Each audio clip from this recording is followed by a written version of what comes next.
Right, so I caught the end of Stuart's talk, which was great because I get to talk about testr, which is the big brother of that 250-line C program that's the most productive thing he ever wrote.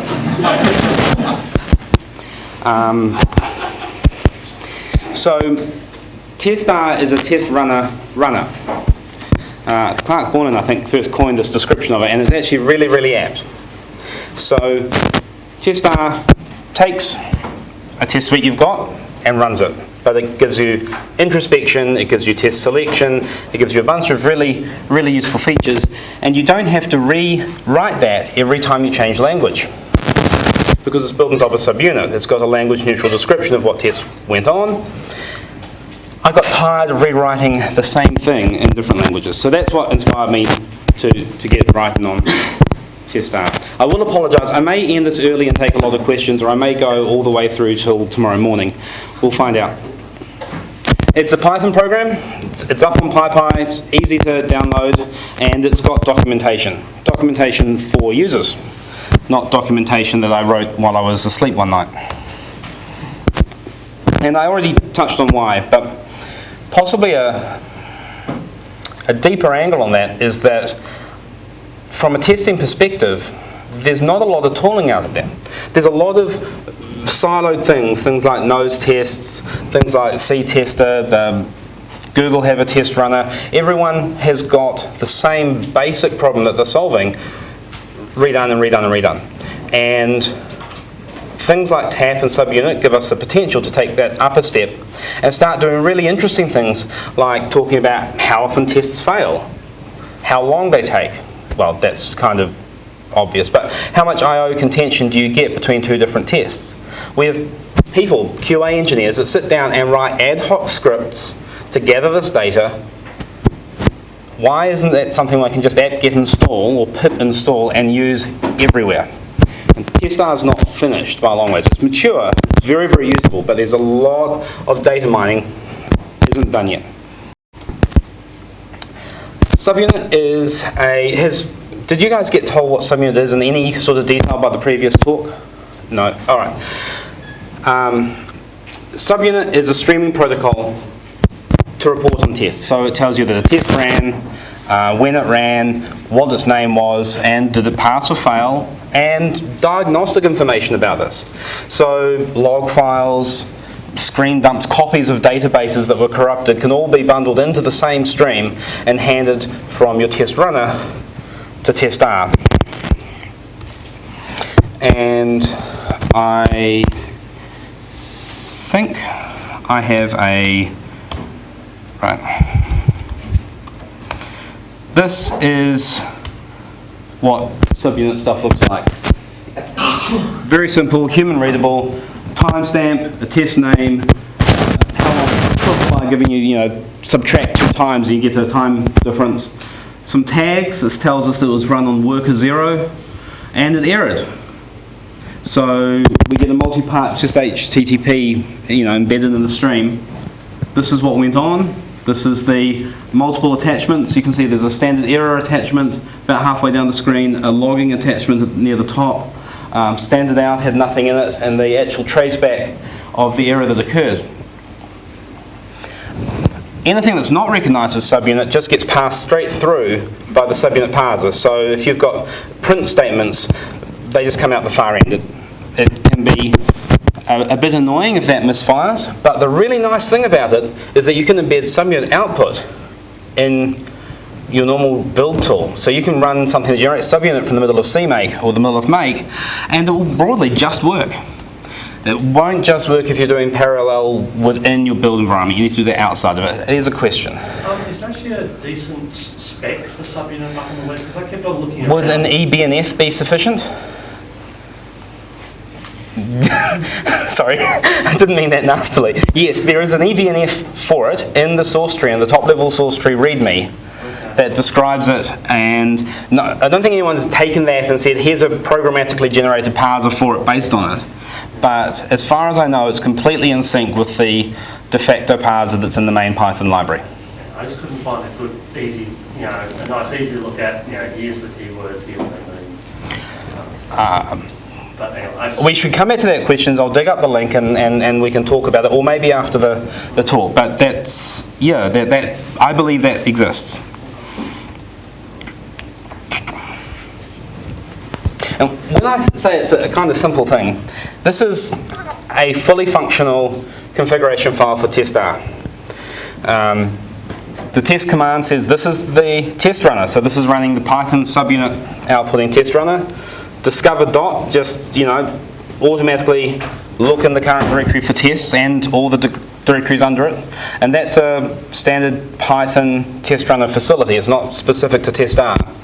The $list.opt and $id.opt variables are populated by testr. And they are used by it to control what the underlying test runner does.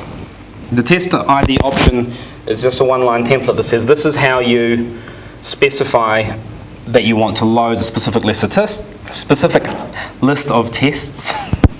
Didn't expect to be doing speech practice today. And the test list option says this is how you query tests that are in the config file. There are a few additional options, and this probably gives you a bit of an idea about what the application might be able to do. You can filter some tests out by tags. You can give it a default for what test to run. You can tell it how much concurrency it should use in running the tests. And you can tell it how to create, use, and get rid of a virtual test environment. I'll come back to those in more detail later. So the API that testr uses to drive test runners is extremely narrow. I wanted it to be very, very easy to go to a new language and to put together a back-end runner that would work with testr.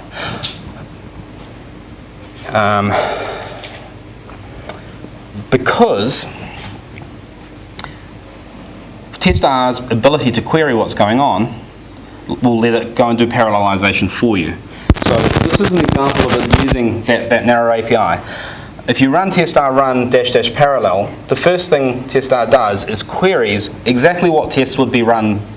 So the list entry point is meant to tell you these are the tests that can execute. Testr will then partition them amongst however many cores you've got to run tests on and start one worker process per core. With the load test that says here's a temporary file that contains one test per line, very, very simple. They go, it runs, you get back a result at the end of it, and you can go and introspect and see what went on. So the key things are you need to be able to list tests, and you need to be able to run either all the tests or a specific set, and you can choose whether you pass that in as, you know, on the command line as a list of names or for a temporary file. Temporary file I find works better because large test suites will exceed your environment length for command lines. And the list format, this is what I was saying before, it's just one per line. I'm sorry the screen isn't as wide as when I drafted this, so these should all just be one test name per line. The dotted thing here is a Python convention. Subunit doesn't care. If you want to put Unicode 2 towers and birds and hearts in your test names, it will work. You might find it a bit hard to find them on the file system later in your own test suite, but testr will cope. And testr itself speaks this protocol, so most of its commands will let you get back a standard list, which you can then manually edit to get different behavior or to extend testr by scripting around it without having to patch it. And it can also output subunit again for most of its commands, so you can see what ran or a previous run and use the normal subunit filters to edit that, to add tags, to discard tests you don't care about, to pipe it to a different machine. You can even stack testr within testr, so you can have one testr that drives some stuff that's on virtual machines that independently use testr to do parallel testing in that environment. It's a nice level of clarity there. And testr failing just is another angle on. This just takes that test we were looking at before. Well, actually a different one, I told a lie there. It had some attachments, these were the attachments, this was the traceback that occurred, and it gets that by looking at its database of the tests that failed rather than rerunning your tests. So one of the things I really like about IDEs is that you can run a whole bunch of tests, you know, Java, whatever, and you get a list of all the tests, and you can click through them, and you can come back to them in half an hour after a tea break, or you can run a couple, and the other ones are still there. But I'm a command line guy. I really don't like sitting in a GUI IDE. So I get that functionality by using testr.failing, look at what's there, run just that one. Or even, testr knows which tests failed. So I can just ask it to run just those tests. And when I fix them, keep asking it to run just the failing tests and keep iterating until the list of tests that are failing is empty, and then go and get a coffee while a full run happens. If you look up here, you'll see it doesn't have that first line of the run one I pasted before. It knows what tests there are, so it doesn't query it. So that can be a slow process in some test environments, so it tries to optimize it away whenever it can. You can see down the bottom of the list that it actually ran 4 tests, and there were 4,500 that didn't run compared to the previous run, and it took half a second. So, one of the things that I find people get confused about when they start looking at how to use testr is that the concept of a test is actually a fairly specific thing, particularly in the XUnit sort of model of a test. Things like tap conflate make an assertion with a test. So a test is a single, enumerable, isolated piece of code with dependencies on other things that are called tests. You can run them concurrently, you can run them serially, and you can address them and run just that one and just that one. Anything else is not a test, not in the XUnit sense of it. It's completely valid for a test to make many, many assertions. And most tap scripts would count as a single test from the subunit perspective. However, tap to subunit, which is a filter that subunit has in its tree, actually turns each outputted thing from tap into a separate subunit entry, because generally that's what people have going on in their head when they approach it. But if you are actually integrating directly into subunit, what you'd want to do is to probably put all the tap output as an attachment. That's what happened. The actual thing that failed as another attachment, the traceback attachment, and to call the whole thing the name of the tap file or the name of the executable, or you know, whatever your entry point into it is. And then if you had 15 tap scripts, you would be able to parallelize up to 15 cores at once using that approach. But the thing that really, really, really gets me happy, as I keep coming back to, is data mining. It's all about getting data out. Because when you're working with tests, you do generally a few things you need to do, right? You need to be able to run them. And you need to be able to figure out which ones aren't doing you any good. If it never fails, maybe you don't really need it anymore. If it's slow and it never ever fails, maybe put it on the back burner, run it once a month or before release, but don't run it on every commit. There are different ways to look at the optimization problem. But the biggest thing you don't want is developers sitting there and going, test run's going to finish soon, and yeah. What's really bad though is tests that sometimes pass, sometimes fail, are in critical bits of the code and you don't know why. And there are lots of reasons this can happen. One thing I've seen multiple times is people start out with a long, slow serial test process and they say, this sucks, I'm going to parallelize it. And they do. And then they say, this sucks worse, I'm going back to serial. Because what they found was they had a lot of interdependencies on other tests that they had not documented, they hadn't intended to have, it's not a feature, and they needed to keep things working. So they would then spend weeks or months, not necessarily of staff time, but from the start of the process to the end, figuring out all of the cases and trying parallel again and again until it worked. It took Launchpad, I think it was 3.5 months of doing that, with a team working full time on it, no less, to figure out all of the problems they had before they could move from serial to parallel tests, which they did using testr. And they took a 6-hour runtime of tests down to 20 minutes on a single machine, just making use of all of the cores. So testr has some nascent, it's got some early stage features that I'm really excited about, but there's potential to add a lot more in that. The one that's got at the moment, well, here's a trivial one. What are my slowest tests? It's a commonly requested thing, and this just looks in the database and returns it. And one of the nice things about this, arguably, I mean, there's different ways you might want to approach it. What this currently does is it looks at all of your test history for which test was slower ever. Until you fix it, that test will stick up there, even if you're working a different part of your code base. So that's good from a certain perspective. Other perspective is, I want the last run, I want stats for just that. I'm going to add that in, but, you know, screw this. But this is the one that really helps folk who are converting from parallel to serial environments, or even serial environments that have flaky tests. Often, when a test fails, it fails because of something some other test did, or was doing at the same time. Testr analyze isolation is a bisection tool for your test run. So you saw that tag before, the workers.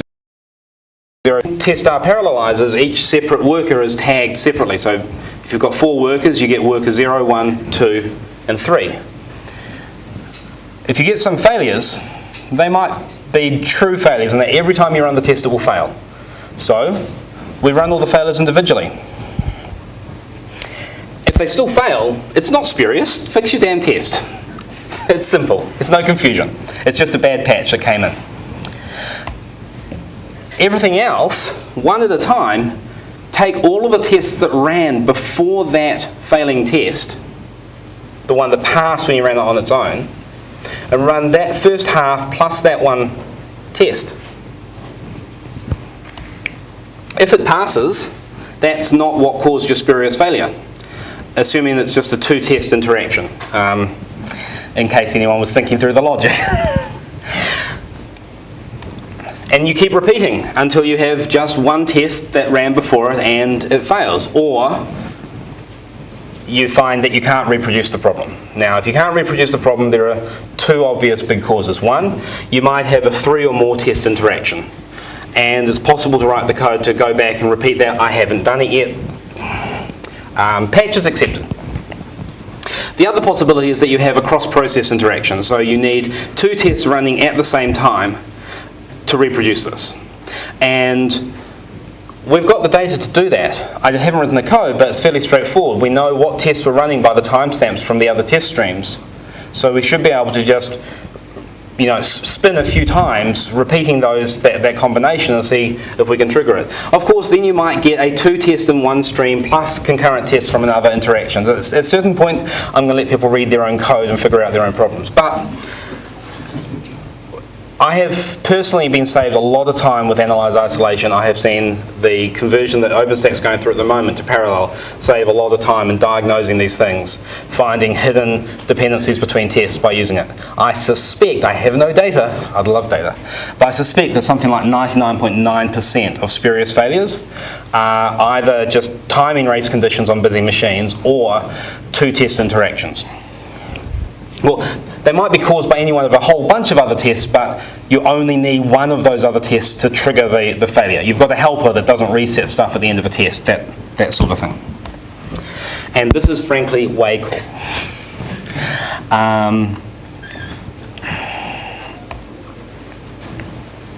But there's another thing. When you start parallelizing on one machine, you start realizing there's a lot of machines in the world.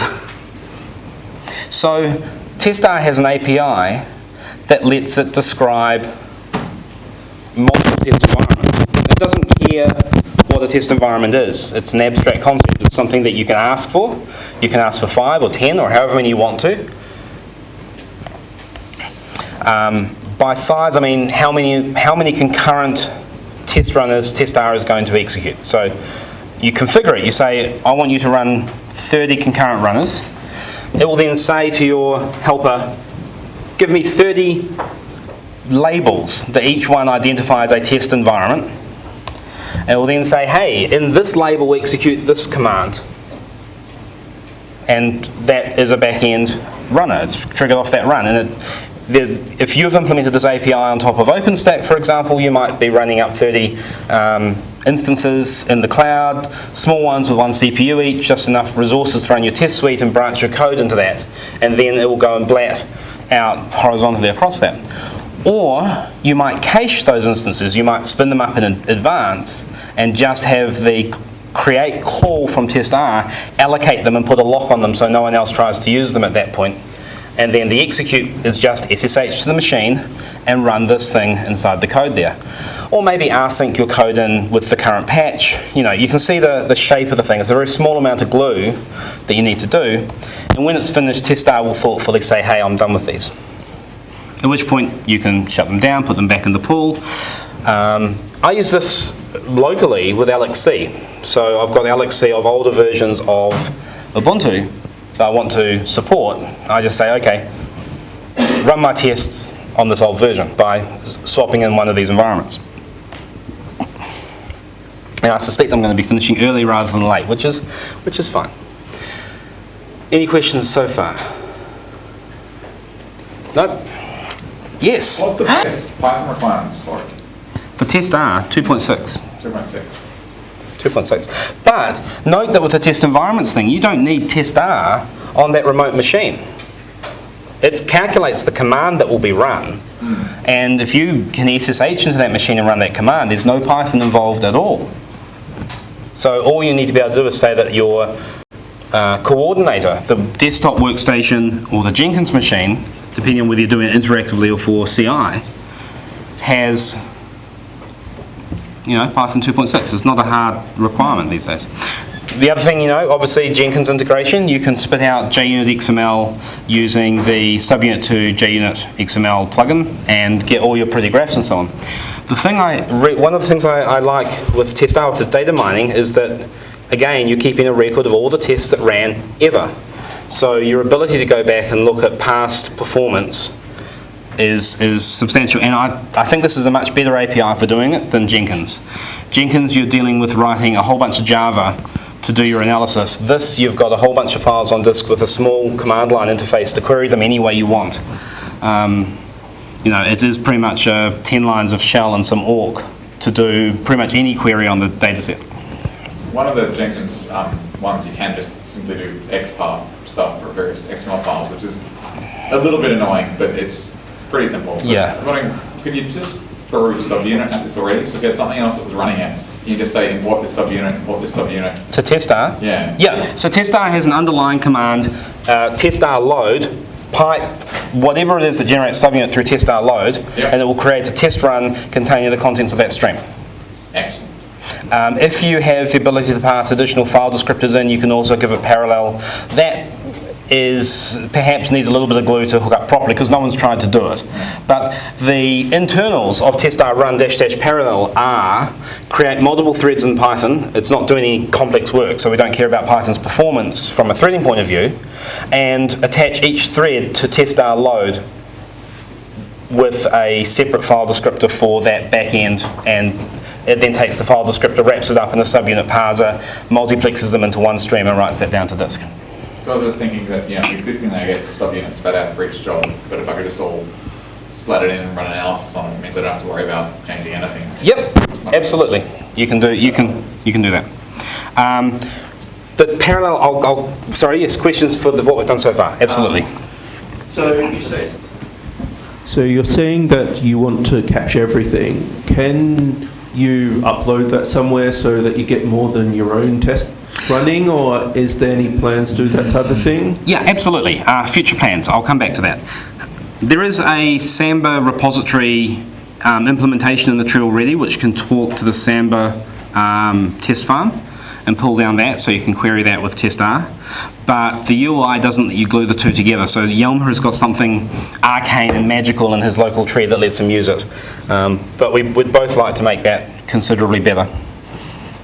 When you run testr in the parallel mode and a test fails, is there a way of querying what other tests were running at that time? Well, absolutely. So at the moment it's manual, which is to say you do testr last, which will give you the output of the last run, through -- subunit, which will give you the raw data. You can also just cap the file from disk. It's a very simple disk format. But testr last -- subunit will give you the subunit stream that contains every test in the order it was reported, actually the order of completion, but they're all time-stamped. So what you want to do is you want to build a start-finish map of all your tests from that stream, and then take the tests that failed or the tests that failed and report everything that overlaps that. So that's probably 25, 30 lines of Python. The parser library is in Python, so you can just use that, and you need to write a little handler that says, here's a dict with test metadata, look at that, decide how to stash it in my map table, and then at the end of it all, do the query. Sure. Okay, thanks. Yeah. Have you got any plans to support JUnit or TAP natively? Just for the recording. Yep. For the recording, the question was, are there any plans to support JUnit or TAP natively? Well, it depends what you mean by native support. So the interface to testr that it has today is that it reads subunit and it reads lists that are one test per line. And it runs an arbitrary command line that you put in its config file. So if you put Perl thing through tap to subunit in the config file, that's what will get run. Testr will see subunit that comes out the end of the tap to subunit filter. I think that's, it's kind of the Unix approach, small tools, let them do their thing well. So I don't see any, if I saw a benefit of doing something other than that, like a way of making testr better or more capable, or we could get better fidelity for tap, I'd certainly be open to the idea, although I suspect I would push it into the underlying libraries that testr depends upon, so that it can be reused for other purposes. There isn't currently a JUnit XML2 subunit filter. It should be very easy to write one, and I'd expect it to be used in the same fashion. Feel free to file a bug about anything that you can't do, such as JUnit to subunit, and I'll look at getting those things done. Is that a couple of questions. With the testr failing, does that reset if you change the source in the meantime? Or? No, it resets when it sees the test pass. So you've got a failing test. Yep. There are two ways you can tell testr that the test now works. One is when it runs all the tests and the test isn't there anymore. Right. If you deleted the test, you don't want to know that it's failing anymore. The other is you can fix the test. When you do a test run that includes the test and it passes, yep, it removes it from the list. There's currently no manual way of saying, I want you to believe that that test passed without actually demonstrating it. You could pipe a manual 2-line test colon test name new line success colon test name new line through testr load. It just seems like a kind of weird bit of state that command line things don't normally have. Well, but I can see how it would be useful also. Yeah, so the failing, I guess look at it this way. The failing thing is some state that it tracks for you because its job is to track state about tests. If that state's not interesting to you, just ignore it. Yep. Don't run -- failing, don't look at testr failing, you treat it as a normal test runner. Could we add a thing to say reset all the failures? Certainly, I think that would be a useful thing to have. And on that thing, you could also put in reset the failure status of a specific test. No one has needed it. I'll be quite happy to add it. There's no philosophical objection to that. Yeah, just curious. And also, you mentioned that it doesn't play very well with test runners that have their own parallelization. Right. So I was just wondering about that because I know that the library we use, PyTest, will order the tests when it's parallelizing them to minimise unnecessary setup and teardown. Right. And so I don't know if that seems quite useful, or do you think it's just... Okay. So there's kind of two angles there. There's a technical limitation that drives this. Subunit is a streaming format that only understands one test running at a time, so that the timestamps apply to the test and you don't think that that other test started at this time. Now, I'm considering doing a rev to the format and making another optional thing that will do interleaving so that you can throw multiple streams into one without doing any sort of buffering. That I think would have some benefits, but it will make the parser more complex and make it harder for people to want to write parsers in another language. That, though, the current status is that if you run two test runners that both output subunit, attach them both to the same file descriptor, you'll get things like test X starts, then test Y starts, and test Y, subunit will go, hang on, that's not valid the other test hasn't finished, it either has to assume the other test failed and insert an error there saying that test runner died, and then later on it's going to get down and it's going to say, oh, hang on, now I've got it. So that's why. In terms of optimizing setup and teardown to avoid redundant things, you're generally looking at things like setup class and setup module when you're optimizing resources across multiple tests anyway. And the definition of a test in the X unit sense is that they're independent. So there's kind of a quasi-state where you need this for performance, but from a modeling point of view, you don't want to know that thing happens at all. I've got another library I wrote called test resources, which is stock PyUnit compatible, so unit test 2, any unit test in current releases of Python, that doesn't tie this to classes or modules. It just takes arbitrary data on the test case, and then it does a sort across all of your tests to optimize that, and it can deal with arbitrary costs, so you can have resources that are very expensive to set up, less expensive, and that sort of thing. But at the testr level, the reason testr might want to care about that is if you have, say you've only got 4 cores, and you've got a resource that's only used 3 times, so it takes 10 minutes to set up, you probably don't want that split across those 3 cores. Currently, there's no answer for that. You would pay that cost of 10 minutes on each core if it happened to schedule them separately. And because it would see them as being 3 very slow tests, it probably would schedule them separately because it's a static scheduler. So once it gets into that state, it'll be very hard to get it out without resetting its timing database. I would like to do something about that. The OpenStack Tempest guys are having a discussion with me at the moment where we're trying to figure out how best to deliver that, because they've got some really high setup costs because they're bringing up full clouds and setting up disk images, and they don't want to stamp on other tests' feet, and so some sort of solution will be forthcoming soon. Fortunately, HP is paying for me to help the OpenStack guys do CI/CD stuff. You're welcome. But I don't have an answer for you today.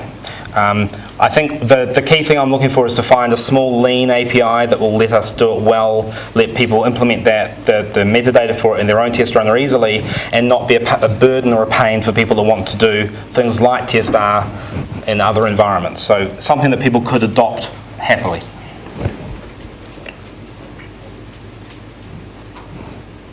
All right, I think that's all the questions for now. So, future work. I've still got a few minutes. Yeah.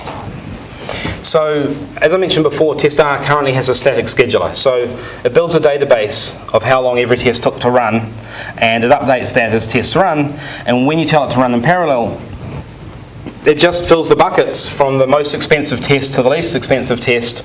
And tests that have never run it assumes are free, because obviously.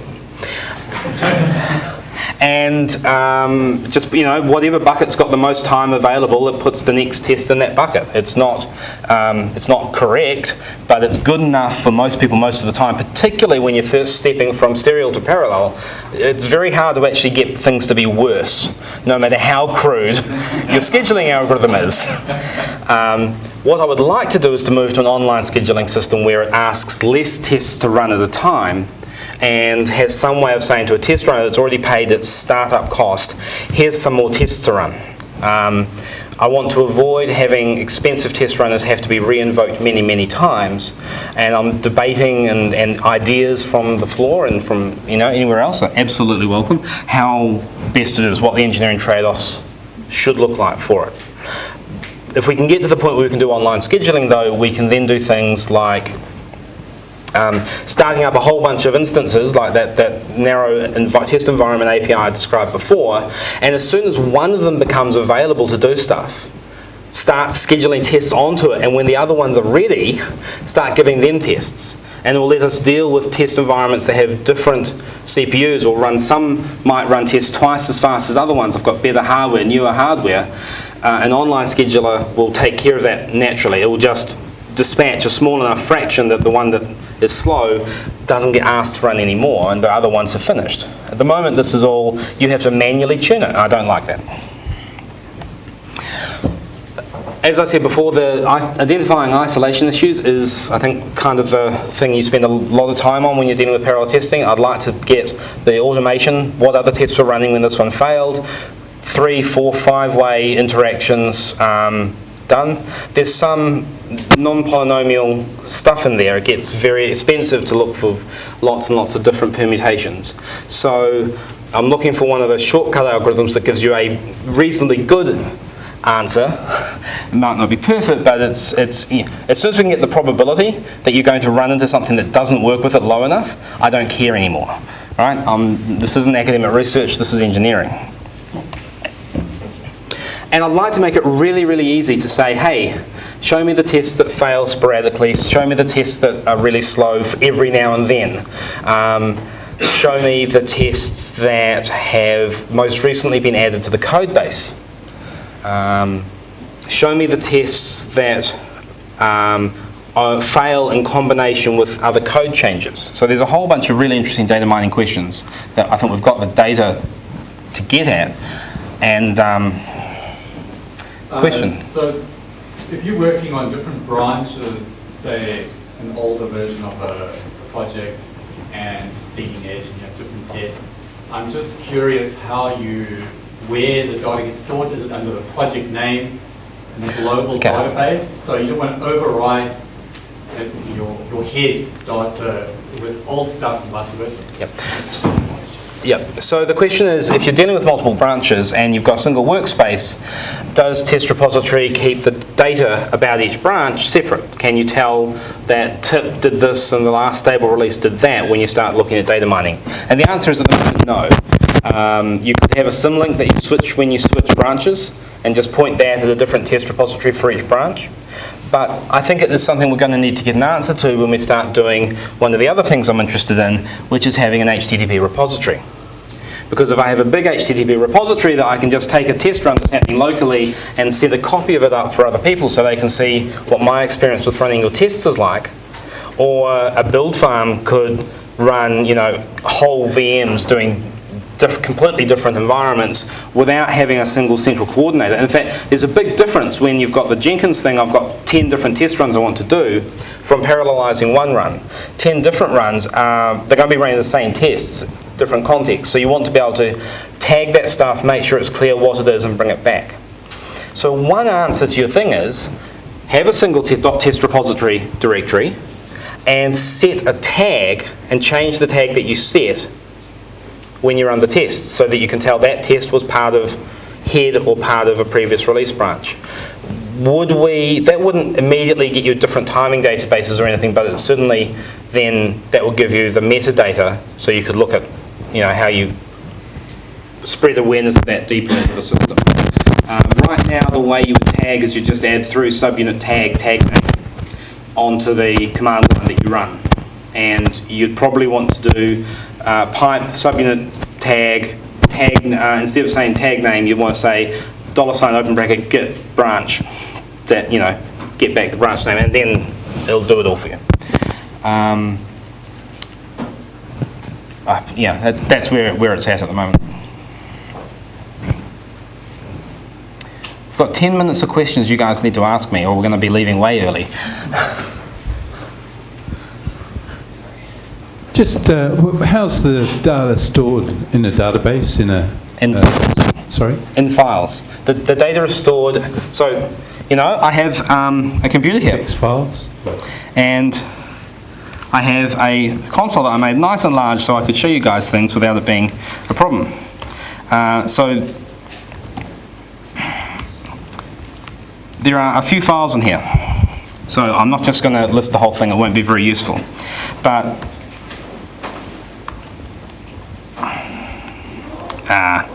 typing in front of other people, not my favourite game. So each test run gets a unique ID. The unique ID is the name of the file on disk. From an external API point of view, I've documented that the test run is opaque. It's not necessarily an int. We could move to a hash-based format later without breaking any scripts built on top if they read the docs. And the files aren't compressed at the moment, so they can get. They're subunit files? Yeah, it's just a subunit stream. Right. So I'll show you one in a second. There's a failing file, which is also a subunit stream and contains only the failure details of the last failure that occurred for only the currently failing tests. So another way you can reset what tests failed is just by zeroing out the failing file or editing it and deleting the test you don't want to know about anymore. Which is not the right UI, I'm just saying. The times DBM... Everything possible. Yeah. Just edit the database by hand. Absolutely. That's the property of a good database format. The next stream is the next stream, and the format is a version marker, so I can rev this without causing people grief. I have never needed to. How much trouble would I be in if I put it back into the real database? I would love it if you can build in good query facilities and so on.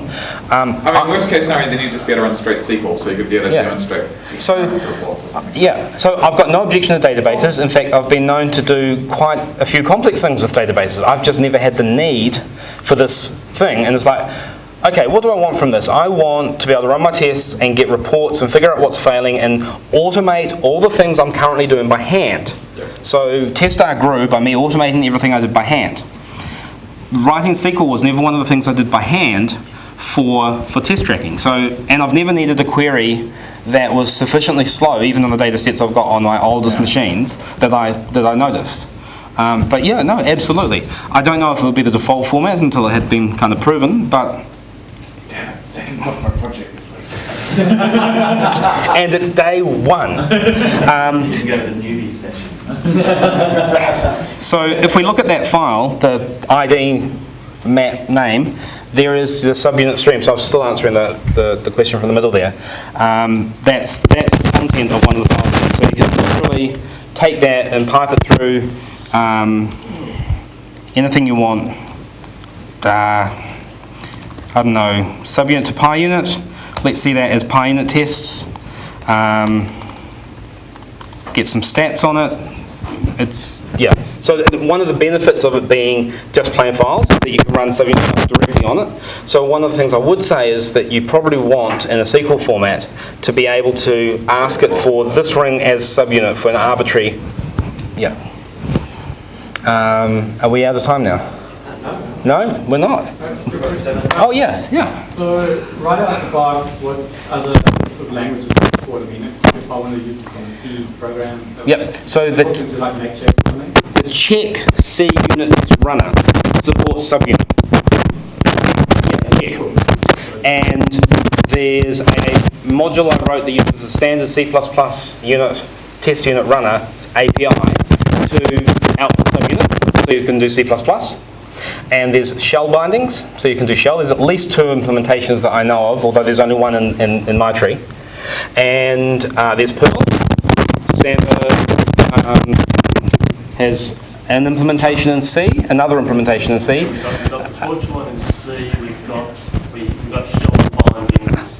That's probably the second implementation I'm thinking of for shell bindings, yeah. Oh, it could be mine. I think I wrote it. Okay, 3 implementations of shell binding, going once, going twice. So, yeah, there's... Really spit out. Yeah, so the protocol has kind of a graceful fallback. If you do very minimal stuff, it's very, very easy to generate, and you don't get a lot of richness in it. If you need that richness, you add that in, which means a little bit more code, but it's still pretty straightforward stuff. And there's usually libraries that will do the encoding for you, because I didn't invent my own stuff. I just grabbed something someone else, you know, it's HTTP chunking for attachments, and dropped it on. So, yeah. I have on my disk a half-done emitter for Rust, but I ran into missing stuff in the Rust standard library, which I was kind of sidetracked onto fixing before I could finish it. So, yeah. Don't do it for a language that hasn't been finished yet, is my advice.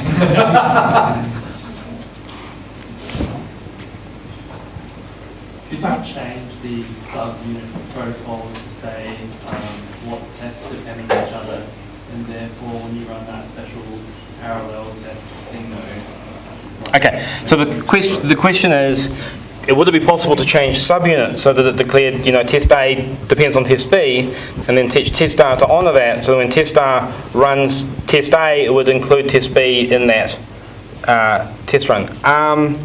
Yes, and this is, I mentioned before, we had this general problem of trying to handle expensive setup resources, which is kind of one case where that sort of dependency might exist. And that's the sort of thing some people have proposed. I don't think that's a particularly good solution from an engineering perspective, because it means the model stops being a test as an independent thing, and a test is suddenly something that can do massive graph processing across tens of thousands of nodes before you can go and run that one test that you actually wanted to get an answer for. So I think, yes, you could do it. I would be interested in a patch for it, but only for discussion about how we solve the problem properly, if that makes sense. I was thinking, Yeah, I was thinking the same solution to your problem of setup by making it explicit as setup as a separate sort of test. But couldn't you put it in your list format that you expect? Yeah, so I Indentation or something suspect that the list format is going to go away, and we're going to have something that's richer so that we can describe additional things. What I guess I was getting at is that the idea of a test that you ask to run, depending on another test that you can separately ask to run but sometimes not asked to run, is a problem. 'Cause let me give you an example. Say you've got a common test that 4,000 other tests depend upon, and you've got 20 cores to run tests on. You know, is the dependency you must run these all together, or is it actually, if you want to be optimal, you should run them together, but you can split them if you want to? What you actually want to do when you've got lots of cores is to make sure that every core has plenty of work to do, and then you want to minimize any waste and redundant effort that happens within each core. And the online scheduling thing also ties into that. If you have a new process in the back end each time you say here's a batch of tests to run, then that dependent test needs to be redone each time you do that. So you're going to have a lot of waste because you've got a new process starting and it's losing all its state. So this is why the dependency thing just doesn't quite feel right to me. But yeah, if that is the real nature of your tests, that they really do have this dependency, then you're better off making sure that your test runner knows about it so it can figure out the best way of doing it, even if it's not great. So the examples of this I've run into in the world, that's a valid point. I don't think that's the way to do it, but it's a valid point. There are dependencies that are real physical external things. I need to run HTTPD up and I need to generate an SSL certificate before I can run my tests. 2 minutes. All right, I think I can fit this in. And there are dependencies which are logical ones within a single test runner process. I need to create an in-memory SQL database that contains this schema and inject data into it, and it takes 7 seconds, and I don't want to pay that more often than I need to. I think the solutions for these two things, if there can be one solution, that's great, but I think they're actually really quite different problems. Because I need to run HTTPD and create an SSL certificate is something you can easily cache cross-process. I can have a farm of HTTPDs, and each test runner can just ask for one from the farm, update any data in its config, rehub it, and then go, and that's like a half second. That's, I don't care about that overhead. Not by the time your SSH's halfway across the world. That's to get to the server farm, that's where your real overhead's going to come in. But I'm doing something in process, that one I really care a lot about, from the sense of it's very hard to make that into a cache that's available if you start a new process each time you run tests. Once you get those things addressed, then I think you can talk about if you've got two tests that are independent but are going to benefit from the same shared setup, how do you get them onto the same core and under what circumstances? But from a modelling point of view, I don't think a dependency is actually what you're expressing. I think it's an optimization. And the question about what your tests really look like, I think they can be split into external things that can be in principle cached. That's the port that's just looking on, these are the credentials that that thing has. And there's things that are internal, and testr doesn't need to know about, except as a scheduling hint, hey, all of these things happen to share the same underlying thing. You should put them on the same core. There's a hard one and a soft one, and neither of them really look like a dependency, is this short story. And if I haven't convinced you, I'd really like to get anyone who's interested in this, gentleman up in the back, Rusty, etc., and do a BOF on it maybe or something. I think this is a big thing to get a good answer to. Yeah, we've got I know that because we've been tackling this in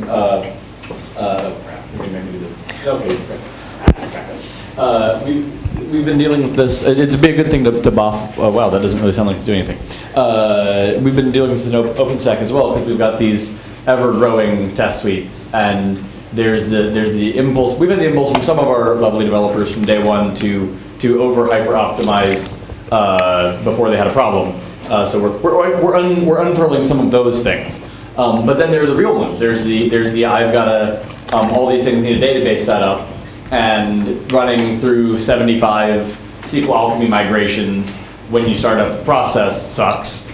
And so like all of these things are real things, but and then other people, because there's the other optimization, which is there's this chunk of stuff that gets me to where I want to do, and I've got multiple permutations of things, and I want all of those different permutations of drivers to test the same basic functionality in the thing, and I don't want to copy paste that code.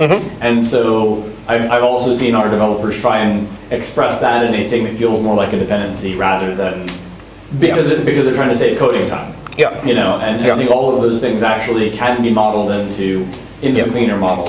And as we've been cleaning up and getting them to parallel, we've been re-expressing them in the cleaner model.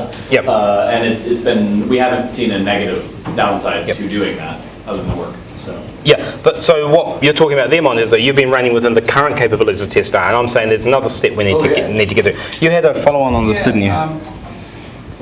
Just in terms of dependencies, there's also another one in Tempest, for example, where we don't want to run test A when test B is running, because there could be a conflict with resources. Well, I think, so if I come back to the online scheduling thing of saying, you know, this is how much work you can have going on at once, one extension to the simple one of this is how many cores you can have running would be to be able to say, you know, and each core is going to use this much resources from some other thing when this test runs. And again, it's a matter of finding a simple, so not conflated with other things, description of what's going on that can be meaningfully interpreted with a cross-process barrier. I'm running these tests, testr is only observing what's going on at a time remove, because it may be arbitrarily buffered by TCP and other latency occurring. If the test runner at the thing that is doing the tests is actually working on a single large shared resource, coordinating that through the test runner is likely going to be poor at best. There are lots of failure modes. So you think that needs to be handled at a much lower level? Well, I think that the don't exceed the resources of the cloud you're working on is something that is amenable to static scheduling, because you can describe in advance what every test needs, what resources it's got, and just make sure that you schedule it in advance, but you might need an online delivery of what to run at what time to let that work well. But again, you're going to run into timing problems. You're starting a new process, or at minimum you're telling, send this onto a pipe and hope it gets delivered in a sensible time. And if you've done much multi-processing work, you'll know that when latencies come in like that, it's very easy to have long delays occur because someone forgets to read in a socket at the right time or whatever else. And I'm very wary of a structure that is going to promote that sort of bug. Because testr, I can get testr correct, but I can't guarantee that all of the other things that glue into it, that work with its extension points, are going to get it right. And something as simple as standard out buffering, which is the default in nearly every language, would be a horrible thing to have break people's test performance. So that's where I'm coming from.